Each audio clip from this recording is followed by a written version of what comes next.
अवधूत चिंतन श्री गुरुदेव दत्त। श्री गुरुदेव दत्त। श्री गुरुदेव दत्त। ओम शिव आदि शिव महाशिव सदाशिव शंकराय नमः। ओम शिव आदि शिव महाशिव सदाशिव शंकराय नमः। ओम शिव आदि शिव महाशिव सदाशिव शंकराय नमः। श्री गुरुदेव दत्त। श्री गुरुदेव दत्त। श्री गुरुदेव दत्त। कई दोस्त उनके भविष्य के बारे में पूछते हैं।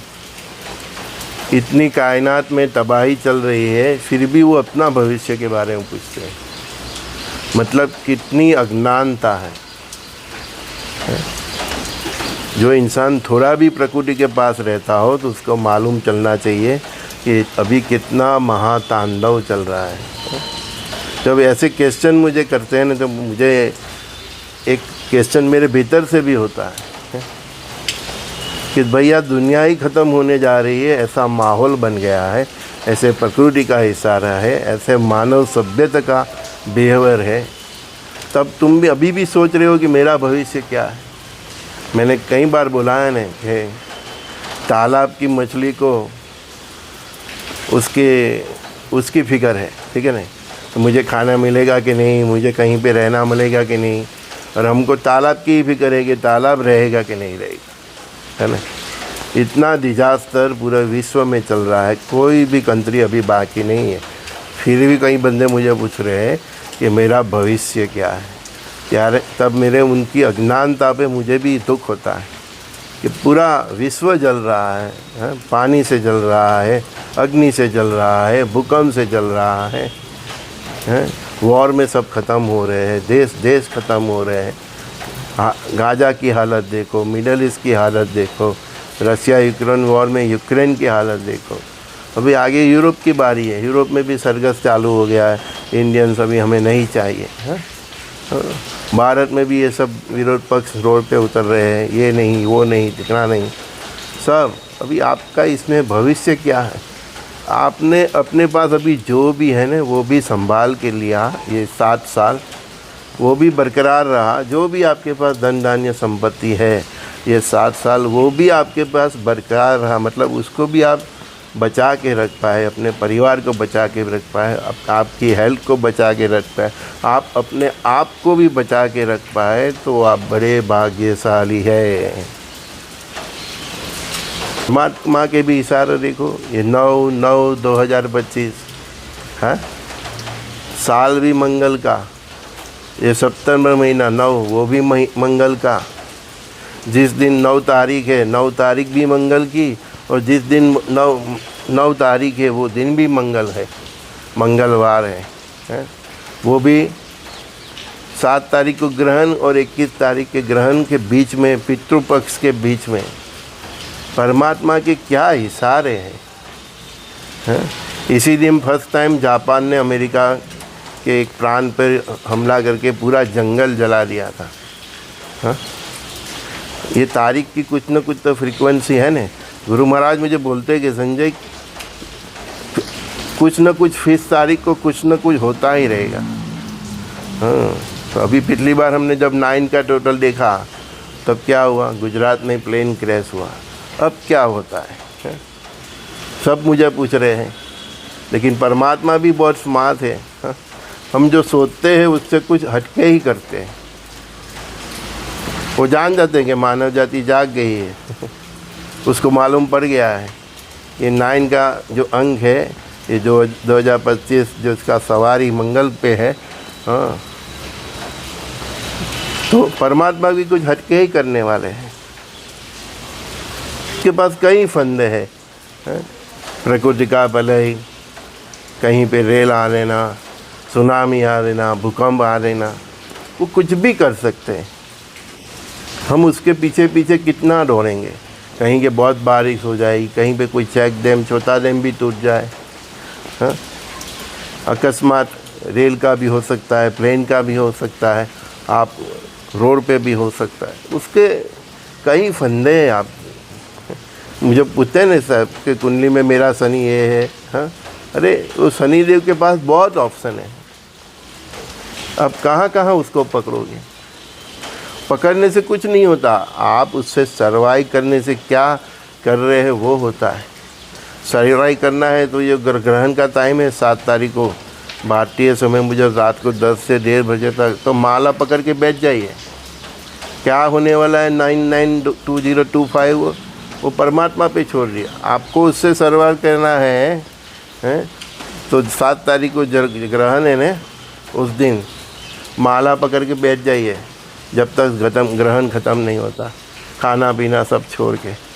बुजुर्ग है तो खा पी सकते हैं, बीमार है तो वो भी खा पी सकता है, और बिस्तर में पड़े पड़े भी नाम ले सकता है। तो 9 तारीख से को जो भी होने वाला है, मतलब ये 7 तारीख के 21 के बीच में भी, हाँ, पितृपक्ष है, 7 पक्ष है, उसके पहले ही दिन ग्रहण, अंतिम दिन ग्रहण। हाँ, पूरा पितृ लोग परमात्मा जैसे कि खोल रहे हैं। तो किस किस को बुला देंगे उधर वो तो वही जाने किसकी बारी होने वाली है। लेकिन महासंहार होगा वो तो कंफर्म है। क्या होने वाला है उसके पीछे मत पड़ो भैया। इस 7 तारीख को ग्रहण है, उस दिन 10 बजे से 1:30 बजे तक माला पकड़ लो। आज शिव प्रदोष है, आज शुक्रवार है, शिव प्रदोष है, तो आज शाम को 5 बजे के बाद शिवालय में जाके उसको प्रसन्न कर लीजिए। हाँ, जल चढ़ाए, दूध का अभिषेक, बिली पत्र चढ़ाए, शिव के नाम से वो मंदिर को मतलब जय जयकार कर दीजिए। आपके पास ऑप्शन है ना, हमारे जैसे इसीलिए तो है। बाकी का 9 तारीख हो या 10 तारीख हो, क्या 8 तारीख हो, उसको कब क्या करना है वो उसका सब्जेक्ट है। लेकिन उसके सर्वाइव के लिए हम क्या कर रहे हैं वो आपका सब्जेक्ट है। कोई मानव सहज उपाधि आ सकती है, दिक्कतें आ सकती है, वॉर जोन में वॉर बढ़ जाएगा। रसिया भी पागल होके क्या करता है वो भी देखना पड़ेगा। दुनिया में 2 धारा बन गई है, एक यूरोप वाली और एक रसिया वाली, है ना। देखो देखो आगे सब। महाभारत एक ही दिन में शुरू थोड़ा होता है। हमने महाभारत देखा है पूरा टीवी के सिरे में, है ना। कितनी प्रोसेस होती है, कितनी मीटिंग होती है, फिर पक्ष बनते हैं, फिर युद्ध की तैयारी होती है। बस अभी तो पक्ष बन रहे हैं। एक यूरोप वाला पक्ष है और ये रसिया पुतिन वाला, जिनपिंग वाला। और ये मैंने ये भी बोला है कि यूरोप और ये रसिया पुतिन का जो है उसमें मिडल ईस्ट सैंडविच होने वाला है। उसको मालूम ही नहीं पड़ेगा कि कौन उसके लिए अच्छा है कौन बुरा है। फुगट में पिस जाएंगे। ये गाँव से जो घुन पिस जाते हैं ना, वैसे देखते रहो महाभारत की कैसे तैयारी हो रही है। न्यूज़ देखो, इंटरनेशनल न्यूज़ देखो, अपने देश का न्यूज़ देखो। 9 तारीख के पीछे क्यों पड़ी हो? वो तारीख नहीं, दूसरी तारीख। उसको जो करना है वो तो चल ही रहा है। हाँ, उसको जो करना है वो तो चल ही रहा है, तैयारी हो रही है। दुनिया में 2 पक्ष बन रहे हैं। मैंने बोला था ना आगे कि पहले 2 पक्ष बनेंगे, 3 पक्ष बनेंगे, फिर फाइनल 2 बनेंगे। और ये वॉर, बड़ी जंग धर्म युद्ध में कन्वर्ट हो जाएगी। हाँ, ईसा के विरुद्ध मूसा में फाइनल में कन्वर्ट हो जाएगी। अमेरिका वाले यूरोप मूर्ख है, उनका दुश्मन रसिया नहीं है। बाद में जब तक समझेंगे उनका दुश्मन भारत नहीं है, जब तक वो समझेंगे बहुत कुछ गंवा चुके होंगे। खाली कटोरा होगा, फिर भी हम उनको थोड़ा बचा लेंगे कटोरे के साथ। आ जाओ भैया आ जाओ, हमने आपके लिए चावल रखा ही है। हाँ, हम ही खिलाने वाले उनको चावल भी। हाँ। जब तक अक्ल आएगी, इतने दयावान है ना हम लोग। हाँ, सब फिनिश हो जाएगी बाद में ही अक्ल आती है ना। हाँ, तो हम ही चावल भी खिलाने वाले। करुणा सागर है ना सनातन धर्म भारत, तो हम ही खिलाने वाले। क्या होना है वो उसकी फिक्र छोड़ो। हम लोग इधर एकत्रित क्यों होते हैं, दिल्ली में क्यों आता हूँ? आपका आध्यात्मिक उत्कर्ष करने, आप में सुसुप्त शक्ति को जागृत करने हैं, आपको मंत्र जाप और तपस्या की ओर ले जाने के लिए, क्योंकि वही शक्ति से आप सर्वाइव कर पाओगे। वही शक्ति से आप आर्थिक दृष्टिकोण से, शारीरिक दृष्टिकोण से, मानसिक दृष्टिकोण से मैं आपको सज्ज करने के लिए आया हूँ। जो होना है उसकी हम लोग हाईलाइट देते हैं, लेकिन हर दिन क्या होगा, शाम को 4 बजे क्या होगा, 6 बजे, उसकी फिक्र छोड़ो। हम लोग ये बोलते हैं कि अकस्मात जोन में है, तो इसका मतलब ये भी नहीं कि आपको घर से बाहर नहीं निकलना है। आप 100 पे गाड़ी चलाओ तो 60 पे चलाओ, 70 पे चलाओ, अपने आँख नाक कान सब खुला रख के चलाओ। कहीं भी कुछ भी हो सकता है, तो बी केयरफुल, काम धंधा भी तो करना पड़ेगा ना। स्कूटर चलाते और अच्छा सा हेलमेट बसा के वो पहन के चलाओ। अभी बारिश का बहुत तांडव है, मैंने बोला था गुजरात और ये मध्य प्रदेश, महाराष्ट्र, राजस्थान तक जाएगा। तो देख के चलो, मौसम को देख के चलो, मौसम का न्यूज़ देख के चलो। आपको खुद को अलर्ट होना पड़ेगा। परमात्मा ने सभी व्यवस्था की है, यूट्यूब बनाया, न्यूज़ चैनल दिया, इंटरनेट दिया, ताकि आपको मैसेज मिलता रहे। वो ज़माना में महाभारत हुआ था तो वो संजय को संजीव दृष्टि दी थी, तो सब उसको मैसेज मिलते रहते थे, धृतराष्ट्र को। ये ज़माने में हम सब, धृतराष्ट्र को भी भगवान ने सब फैसिलिटी दी है। टीवी पे न्यूज़ आता है, यूट्यूब पे कई मतलब चैनलों से हमको सब मतलब अपडेट मिलता ही रहते हैं। हमको टाइम निकालना पड़ेगा भैया। हाँ, आप अपनी मस्ती में जियो और फिर लपेट में आ जाओ तो फिर परमात्मा क्या करें? परमात्मा तो इशारे करते नहीं, हमारे जैसे रोज़ आके भोंपू बजाते हैं। हाँ, मन की न्यूज़ भी डेली आके वो लोग बताते हैं और परफेक्ट होता है ना। कुछ नहीं होगा, कुछ नहीं, अपनी मस्ती में जीते हो, फिर लपेट में आ जाते हो तो फिर परमात्मा से फरियाद करते हो, अरे भैया तू जिस दिन लपेट में आया उस दिन अगले दिन ही उसने बोला था कि मत जाना, बहुत बारिश होने वाली। सुनते कहाँ हो, देखते कहाँ हो? फालतू में जो चीज़ होती है मोबाइल टीवी में वो देखते रहते हो, है ना। मूवी देखते रहते हो, फालतू की सीरियल देखते रहते हो, मोबाइल में ना देखने का देखते रहते हो, मालूम ही नहीं रहता। हाँ, बाकी वो आके चिल्ला के चला जाता है। वो हॉर्न वाला भी, न्यूज़ वाला भी सब कुछ दिखाता है, क्या क्या क्या हो रहा है, विश्व की हालत क्या है, देश की हालत क्या है। उसके साथ आपको अपडेट रहना पड़ेगा। परमात्मा ने ये फैसिलिटी आपको दी है ना सर्वाइव करने के लिए। आध्यात्मिक कवच बनाना पड़ेगा, जप तप करना पड़ेगा, दुनिया में क्या हो रहा है उसके साथ आपको भी अपडेट रहना पड़ेगा। हाँ, हमारे जैसे वीडियो निकलते तो बस ये क्या है, बकवास है सब, इसमें कुछ मज़ा नहीं आया। बस आपको मज़ा है ऐसे ही सुनना है, फिर आपकी मज़ा दुनिया लेती है। हाँ, वो फ्रांस के राष्ट्रपति बोलते हैं कि यूक्रेन से फायर हो जाए तो 26 देश उसकी आर्मी उधर रखने के लिए तैयार है।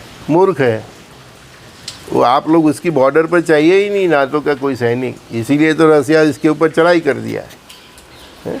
जो उसको चाहिए नहीं वही देने की बात कर रहे हैं, तो कैसे सीज फायर होगा? है सब दिमाग, मैंने बोला ना, सभी विश्व के सभी राष्ट्रों का बुद्धि ही परमात्मा ने हैक कर ली है। हाँ, मालूम ही नहीं क्या बोल रहे, क्या कर रहे। जब हाथ में कटोरा आएगा तब सब वो उसकी हैक बुद्धि भी फिर परमात्मा उठा लेंगे। हाँ, फिर वो सोचेगा साला मैंने क्या कर दिया, मेरे हाथ में तो कटोरा आ गया है। देखेगा इधर उधर उसके देश में साला सब शमशान हो गया। हाँ, कुछ नहीं बचने वाला। सबसे ज़्यादा प्रलय जल प्रलय से, अग्नि से और भूकंप से है। जल प्रलय तो रेल और सुनामी, अति बारिश आ गई। पहाड़ों पे भी परमात्मा इतनी बारिश कर रहे हैं, लेकिन आप समझते ही नहीं हैं। परमात्मा भी यही सोच रहा है साला सब पूरा पहाड़ ही बैठा दूँ। कुछ तो जगह उसके लिए छोड़ो। अभी भी जो लोग पहाड़ों पे अपना परमानेंट रेसिडेंट बनाया है उसको उधर से हट जाना चाहिए। गवर्नमेंट नहीं बोलेगी कि उधर सब वोट का पॉलिसी होता है ना। हाँ, बोलेंगे तो आप उसको मत नहीं देंगे। आप भी ऐसे सच बोले तो भी आप नहीं सुनते हैं, तो सरकार सच भी नहीं बता सकती आपको। सच बोलेंगे तो आप सुनेंगे नहीं और दूसरे इलेक्शन में उसको वोट ही नहीं देंगे। आपको खुद को देखना है कि क्या परमात्मा का क्या इशारे हैं। अभी भी जितने लोग पहाड़ों पे रह रहे उधर से हट जाओ। मैं तो यही बोलता हूँ, पूरा बारिश का सीज़न वो जगह ही छोड़ दो। देवी शक्तियाँ भी कहीं कहीं जो उधर के पंडित है शास्त्रीय, उनको इशारा करते हैं कि यही बता रहे भाई तुम सब जाओ इधर से, हमारी पवित्रता डिस्टर्ब कर दी। उधर के पंडित लोग भी बताते हैं, सुनता कौन है? हमको सब जो ये होली प्लेस है, हाँ, ये यात्रा धाम है, होली प्लेस है, हाँ, तो उधर जाने के भी कुछ नियम नीति नियम होते हैं, उसका पालन करके उधर जाना है। कई लोगों ने तो उसको हनीमून प्लेस बना दिया है? उसकी खूबसूरती, अरे वही खूबसूरती परमात्मा की ऑरा है। हाँ, तुमको उधर मज़ा करने के लिए नहीं बनाया है उसने, उसकी ऑरा से बना है। हिमालय देखो दूर से कितना खूबसूरत लगता है ना। इसे चार धाम में भी आप देखोगे तो दूर से कितना खूबसूरत नज़ारा है, तो वो उसकी ऑरा है, उधर तपस्वियों की ऑरा ही है। आपको नहीं दिखते कहीं ना कहीं वो पेड़ के नीचे, कहाँ किधर, पेड़ के स्वरूप में भी वो तपस्वी होते हैं, हमको नहीं मालूम, और हम वो पेड़ को ही काट डालते हैं।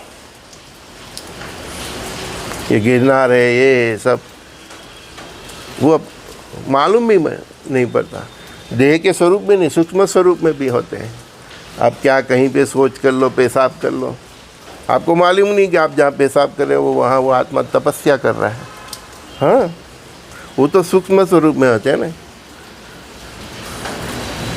हमारे भी 3 शरीर होते हैं, ओरिजिनल, डुप्लीकेट और ट्रिप्लीकेट। हाँ, तो वो ओरिजिनल स्वरूप में होते हैं, आपको नहीं दिखते। वो उधर तपस्या कर रहे, उसके सामने ही आप लघु शंका कर लो है। कहीं ने तो उधर होटल बना दी, मजा करते हैं तंबू बन के सब। तो पहाड़ों पे जो रह रहे वो आशियाना बदल दो, सरकार नहीं बताएगी, क्योंकि आप वो बोलेगी आपको, तो आप उसको दूसरे इलेक्शन में मत नहीं दोगे। सरकार ने हमारा रोजी रोटी छीन लिया। तुझे किसने बुला था उधर बसेरा करने के लिए? देवभूमि थे ना, परमात्मा की है, संतों की है, अवधूतों की है, उनकी तपस्या के लिए है, साधकों की है। संसार तो तुम्हारे लिए पूरा है ना, जो जितना मैदान है सब तुम्हारा ही तो है, कुछ तो छोड़ो उसके लिए। घर में भी एक मंदिर होता है, एक मंदिर का अपना रूम होता है। ऐसे ये पहाड़ों, ये परमात्मा संतों अवधूतों के लिए है, तपस्वियों के लिए है। उधर का कोई पेड़ भी नहीं काटना चाहिए। कौन से वृक्ष के स्वरूप में कौन सा ऋषि बैठा हो आपको कहाँ मालूम है? वो उड़ीसा में भी वो पंचसखाओं का जो पेड़ है, वो जहाँ पे लिख के वो सब ग्रंथ लिखा था, वो मना करके गए थे, फिर भी वो उसको काट दिया। उसकी डाली डाली में किसका वास हो आपको क्या मालूम? इसीलिए हमारे शास्त्रों में मना है ना कि पवित्र जार को हम काटते नहीं हैं। हाँ, पीपल का हो, औदुंबर का हो, वो काटना तो उसकी विधि होती है, विधान होता है, परमिशन लेनी पड़ती है, बहुत सी प्रोसीजर है। तो हिंदुस्तान है वो विधर्मी को दे देते काटने का काम।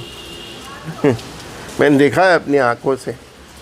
उसको पाप लगेगा और बोलेगे, वो विधर्मी को बोलेगा काटो, तो बोला तो तुमने ही ने काटने के लिए, तो तुमको पाप नहीं लगेगा। आज फिर बता रहा हूँ, ये ग्रहण की फिक नवंबर तक तो चल रही वाली है, ठीक है। और ये बारिश का माहौल मुझे नहीं लगता कि अक्टूबर 15 से पहले ख़त्म हो।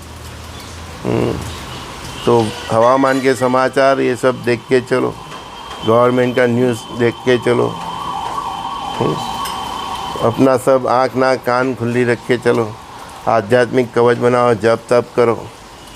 आने वाले 7 साल बहुत इम्पोर्टेंट है। आप घर के मुखिया हैं तो आप ही अपने जीवन में बदलाव लाइए। आपको देखकर आपका परिवार भी फिर वो रास्ते पे चले। संजय बॉडीवाला का प्रातःकाल में सत्संग में, अगम चेती का जो सत्संग में, उस सब में आपका स्वागत है, ठीक है ना। परिस्थितियाँ ऐसी है कि हम अभी डेली सत्संग भी नहीं कर पा रहे, लेकिन आपका जीवन भी बहुत अमूल्य है, ठीक है। कहीं मेरे बेटे की तरह है, कहीं मेरी बेटी की तरह है, कहीं मेरे भाई है, कहीं मेरे माता पिता समान है। तो परमात्मा जो प्रेरणा करते हैं, अगम चेती देते हैं, तो मैं आपके साथ शेयर करता हूँ, ठीक है ना। आप सब सुखी रहिए, संपन्न रहिए, खूब भगवत भक्ति मार्ग पे चलिए, शुद्ध सात्विक हो जाइए, अपने चरित्र को संभाल लीजिए। आगे यही आपका गेट पास है। श्री गुरुदेव दत्त।